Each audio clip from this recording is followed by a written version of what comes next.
All right, welcome back to our channel. My name is Chris Sachinelli. I build, buy, and sell simple, profitable businesses every single day. Startup Exchange is one of those businesses. And today we want to talk to you about why, as an employer, you should be going out and finding and hiring investpreneurs to be able to win your war on talent, right? So what is investpreneurship, first off?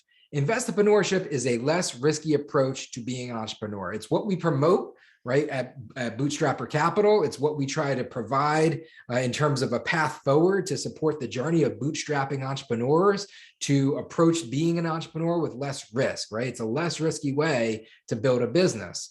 What is it, right? So the concept comes around, taking the best of both worlds, taking the discipline and risk aversion of an investor and the passion and grit of an entrepreneur, combining the two and going and building a profitable business. Now, how we do it is called the Investpreneur's Journey. We promote for folks to go out, go get a job, right? Get somebody to pay you to get experience, take all of that experience and some of that pay and go build a business or an asset on the side. Get your asset to match your income and now go and level up, right? It's the Investpreneur's Journey. It's what we promote all the time. It's a less risky path towards entrepreneurship, right? And ultimately, at the end of it, you're not putting your family at risk, taking unnecessary financial risk, right? Life is a real thing. We all have responsibilities. We have, rent or mortgages or car payments, maybe kiddos, again, we're all human beings. Life is a real thing. So it's just a way to be able to approach being a bootstrapping entrepreneur without taking, too many unnecessary risks in the process. Now, as an investpreneur, it makes a ton of sense. And oftentimes we are talking and communicating through the lens of our investpreneurs, of entrepreneurs looking to go and build businesses. What we oftentimes forget to look at is the other side of the table. And what we want to do in this video is talk through the other side of the table, the employers, the folks that are actually hiring investpreneurs, and why it makes sense to go to the market and find and hire investpreneurs today. In order to do this, what I want to do is actually go ahead and share my screen and talk through it a little bit, right? I have the privilege of getting to talk to very successful entrepreneurs every single day, folks that have built 7-figure, 8-figure, 9-figure, even 10-figure businesses and are actively finding and hiring and trying to win this war on talent. And oftentimes we'll ask, if you have a magic wand and you could wave it, one thing that you could look for help for, what would it be? And oftentimes, more often than not, actually, the answer becomes people, right? Do you have talent? Do you have people that can come and join our mission, join our company and help us grow and achieve our goals, right? So what I want to do is share my screen and go through why this concept of investpreneurship really is founder friendly and also employer friendly, right? More often than not, the common thought process is, I don't want to go out and hire an entrepreneur, right? Because when I hire an entrepreneur, what I'm getting is somebody who's not fully committed to my business, and there's a lot of risk associated with that. What I want to do on today's video is talk you through why that's not the case, and hopefully get you to see, if you change your perspective, you can change your approach, and hopefully get to see why it makes a ton of sense in today's changing environment and climate to go out and start hiring investpreneurs, and why investpreneurs are amazing, phenomenal individuals to be able to add to your team. So first off, I want to talk through this shift in the way we work.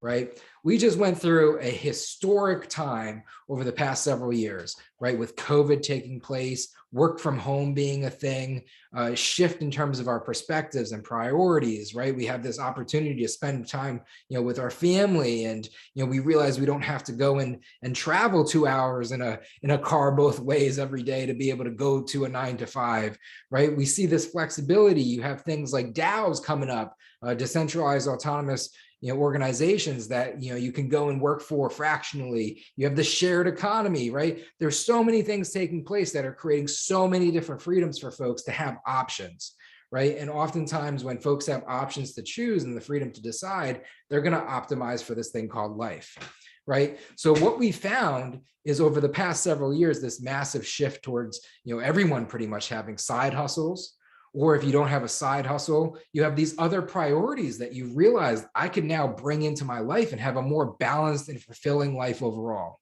So folks' perspectives has shifted, right? And again, if you change your perspective, you change your approach. So folks' approach towards the workforce and employment has also changed. And those observations are now extremely abundantly clear, not just anecdotally, but also through the data, right, that is coming out, being reported on to be able to support this.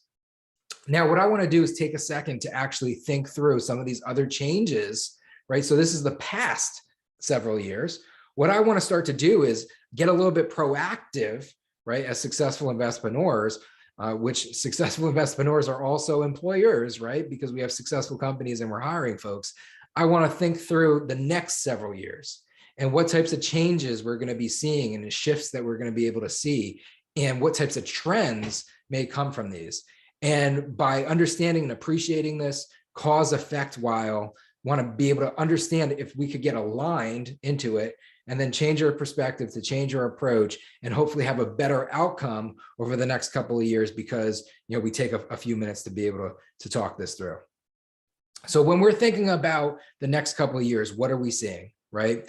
And what other contributing factors are there as to why folks, why, like the big why, right? Lead with the why folks not only want, but potentially need multiple streams of income.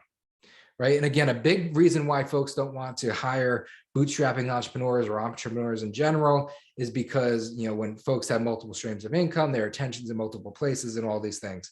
What I want to talk through is to why, you know, A, that's going to likely become a need, right? More of a want than a, you know, more of a need than a want. And then B, why embracing it, and especially embracing it fast and proactively, we could become, position ourselves to have that be a competitive advantage for ourselves and our businesses over the next couple of years. So first off is that shift in terms of the change that we've seen for the past couple of years and playing that forward into the next couple of years, right? Everyone now wants to go back to work, right? We're all going back to the office. So we've all had this taste of freedom, right? Taste of work from home, taste of the freedom that comes with it, all these things. And now our employers are pulling us back to the office.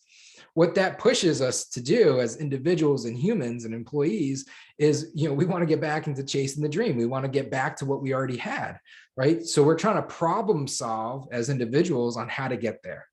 And employers that are willing to align into that are going to have a better and more competitive time in terms of winning talent, getting alignment into talent, and ultimately having better, successful, healthier relationships with employees because of it, right? So don't face it, don't fight it, let's align with it, right? Go with the current, not against it.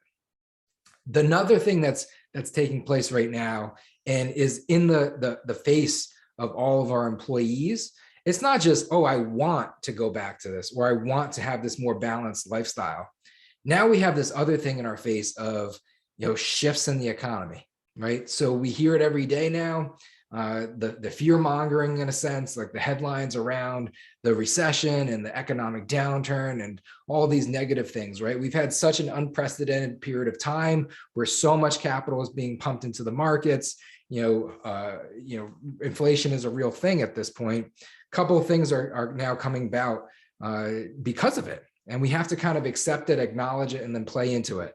The first is lack of security, right? Employees are looking at their jobs and they're asking themselves, am I going to have this job forever, right? Is the shift in the economy, is the shift in the economic downturn, is any of these things that I may or may not understand, right? Because again, fear is oftentimes like a lack of certainty, right? Fear of the unknown. Is any of these things going to have a negative impact on me? And if it does that mean that it's going to cost me my job, right? This isn't our first rodeo. Most of us have now gone through like so many, more than probably any other generation, crazy economic scenarios, right? A lot of us are children of the Great Recession, right? So we have these fears. We have the hippocampus moments already in the back of our mind, right? So we're starting to kind of poise ourselves.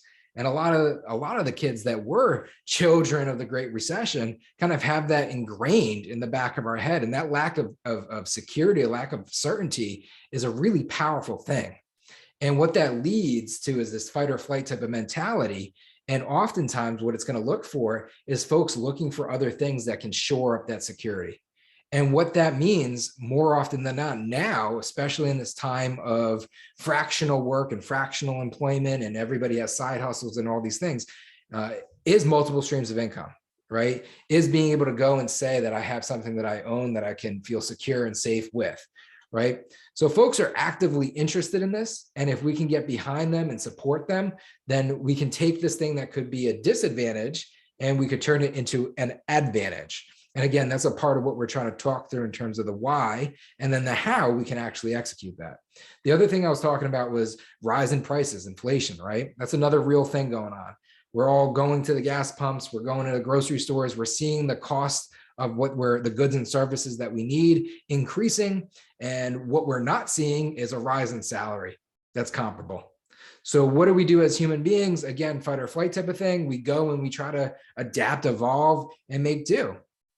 And more often than not, again, that becomes this pressure, right, or driver or catalyst to go out and secure multiple streams of income. So what I'm trying to say is this isn't just a human emotional behavioral type of thing, right? So we've been exposed to it over the past few years as this kind of like ideal balanced life, but it's not just this emotional, oh, that's what I want. What we need to acknowledge is the fact that things are shifting, the markets are shifting, reality is shifting as well. So you have something that folks want, but now you're also having that want become a need. And what we're seeing is the fact that we need to acknowledge and realize this may be a real thing. And we may have to go about approaching it, embracing it. And now what I want to talk through is why it would be in our best interest to do so, right? So how do we embrace this as employers? Again, conventional thinking, again, what you need to do is change your perspective, because if you can change your perspective, then you can change your approach. And if you can change your approach to better align with your desired outcome, the better and the higher the likelihood that you're going to get there or achieve it, right? So I just want to shift our perspective so that we can then shift our approach and then, put out a potential, approach that we can shift into. Traditional thinking as employers, right? If I hire an entrepreneur or an investpreneur or a bootstrapper or somebody building a business on the side, then they're not focused. They're not focused on my thing, the thing that I'm hiring them for. They're focused on their thing. And if they're focused on their thing, then my thing's not going to get the care, attention that it deserves. And I'm going to be paying higher wages than the rewards that I'm going to be receiving, the value that I'm paying for. All of these, that thought comes into our mind. Right? This person's, working on a business. So what happens when that business takes off and they no longer want to be my employee? Now I have a flight risk. Am I just hiring somebody to be an employee or a spot filler for 6 months, 3 months, 12 months, right? Traditional thinking here. If this person's a flight risk, or what happens if around the water cooler, they're sharing with the other employees what they're doing and their passions and how much they care about this thing. And then all of it, it breeds the seed of discontent. And now all of a sudden, all of my employees are now leaving and flight risks, and they all want to have the, right? Is this a bad for my culture? Is this a slippery slope there? Right? What about all that investment I'm making in this individual to attract them and hire them? I just spent $7,500 on average to be able to acquire this person and hire them and recruit them into my company. And now another 3 months to be able to train them up of, them not really operating at peak performance. And I have to assume all that cost inside of my business to then only have them leave. This is a very expensive proposition to have somebody turn over. So I lose all that investment, and then what happens if that happens across the board, right? And between the cultural effect and all of this potential turnover, it's really just detracting from our vision and our mission and our purpose and our goals as a company. And that traditional sentiment, that talk track is a very real talk track, right? Again, we get to have conversations every single day with very successful entrepreneurs running very successful businesses. And oftentimes this is the traditional thought process towards employees, from an employer to employee type of perspective. And I get it. right? I've also been in the position to have to employ and be responsible for a large workforce of individuals. However, if you shift your perspective, you can shift your approach. And what I want to do is just talk through what it may look like to potentially get aligned with an individual by accepting the realities that our thought process from the 50s is different from 2020s, right? Our thought process from the 80s is different than the 50s, is different from the 2020s, the 90s, the 2000s, right? A shift in time, a shift in environment, a shift in ecosystem, a shift in overall social norms and culture, you have to shift your strategies as well, right? And regardless of whether or not we want to accept it, those shifts that we were talking about earlier have taken place. Not only have they taken place, we also are in a position where the likelihood of, again, these wants becoming needs is pretty high. There's a likelihood that inflation is going to continue to take place. There's a likelihood that there's going to be an economic downturn that drives fear, right? Because of recession and things of that nature, lack of security, et cetera. So there's a reality that most folks are going to be attracted towards this concept of multiple streams of income, towards, working multiple jobs, towards being involved with a number of different things. We've embraced this as a culture that you can do multiple Zooms, you can run things remotely, you could be a part of different types of groups and communities with all of these NFTs and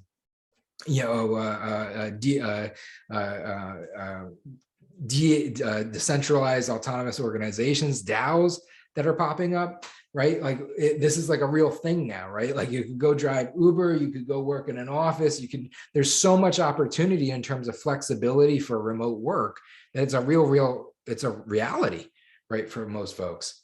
So what I propose is get ahead of it, right? Get ahead of it by attracting folks that you can get aligned with.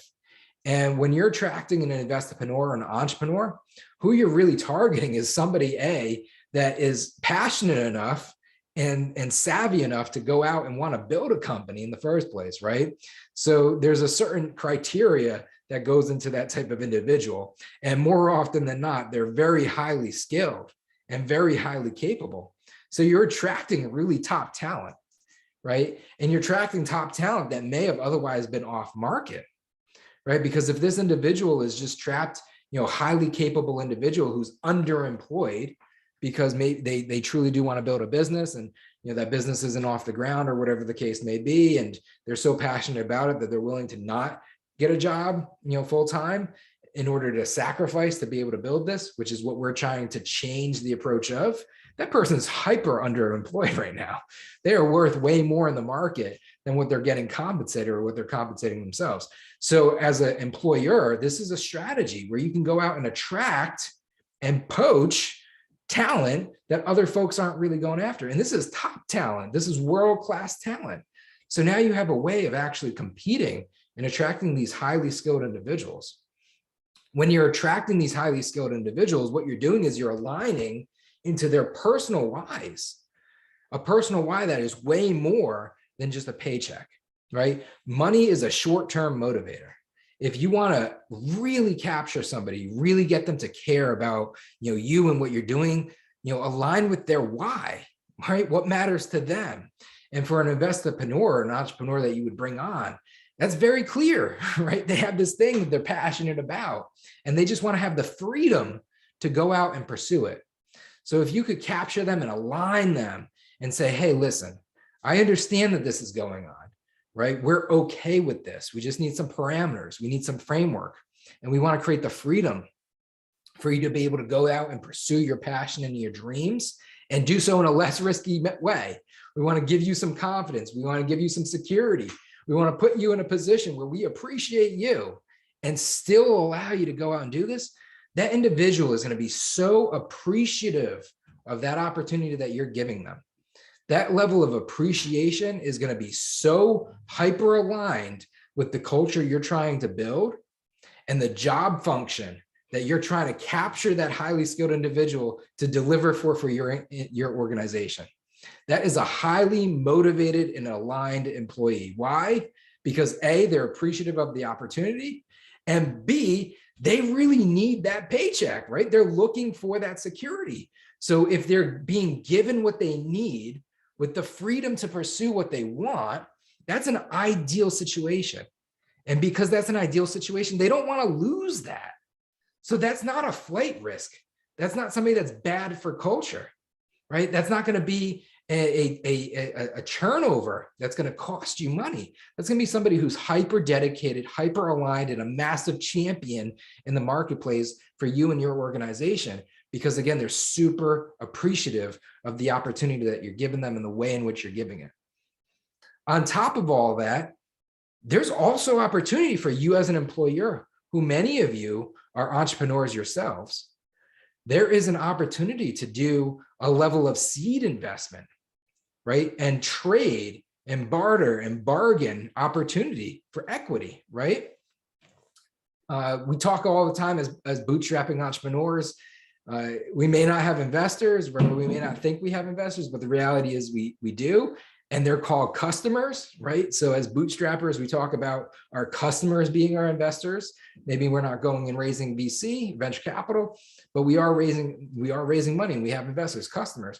In this concept of entrepreneurship, the employer is also an investor, right? It's somebody who's giving you security and confidence and a paycheck with the freedom to be able to go out and have the flexibility to build something on the side in favorable terms and alignment. And in that situation, it is highly suggested that that becomes a potential equity conversation. If you can give equity to that employer in the upside, there is no downside, right? You have now this employer, you as an employer, you're capturing a highly capable, a highly talented, a highly skilled, otherwise undervalued and undercompensated individual. You're putting them into a role where they're going to crush it. And then you're giving them the freedom to go out and pursue something, right? You have somebody that's super appreciative, super aligned, doing a great job. You have the freedom for them to go out and pursue what they need to on the side. And then if you could get a percentage of that equity, of that thing on the side, now you're all mutually aligned for the upside. If that person leaves, the only reason why that person would leave is because, again, that asset did match the income, exceeded it, and there's no other promotion that they could get. Right? That's a business, and that's equity that you want to be aligned in for the upside. That's a tremendous value proposition, right? There's a great deal to be done there. We say all the time, there's always a deal to be done. That would be a great deal to get done. And again, for the investpreneur, it's the same as like a seed investment. You have somebody who's giving you security, benefits, a place to hang your hat, a culture and a team to be involved with, because again, it's lonely oftentimes bootstrapping a business or building a business, right? So all of these components and all of this is a great trade and exchange to be able to take place. And because of that, there's the opportunity for like a very, very, very positive system of reciprocity. In one situation, the company doesn't work out and that investpreneur never leaves because the business, it never scaled. But what you found was somebody who's hyper leaned in, hyper appreciative, truly aligned with the company, the culture, and what you provided them. And that's probably going to be somebody who not only is a massive champion for you, but is absolutely crushing it in their day-to-day. Somebody's going to want to be there for a very long period of time and tell other people, right? So you're going to have a system of reciprocity in terms of that. That's a true cultural champion for you internally. On the opposite side of that, things did work out and they grew and they scaled, and it was a very successful venture that they were able to build on the side, right? More often than not, we see the former rather than the latter, but sometimes the latter happens. And in that situation, you got a percentage of the upside, system for reciprocity, and then B, somebody who's very successful in their own right, and an ally in this thing called capitalism that we're all playing the game in every single day. And somebody who's a successful individual inside of life is definitely somebody that I would want in my network. And not only somebody that I would want in my network, but somebody that I wish I would have been able to have the opportunity to help, because you truly do get more by giving than by taking. So for all of those reasons, that's why I feel like we need to be shifting our perspective, and we need to change our approach. And we need, as employers, right? As employers, we need to be able to be willing and open to have conversations around finding, attracting, retaining, and landing investpreneurs inside of our business systems, so that we can create this opportunity for a very healthy system of reciprocity to be able to take place. Because again, it takes two sides of the table.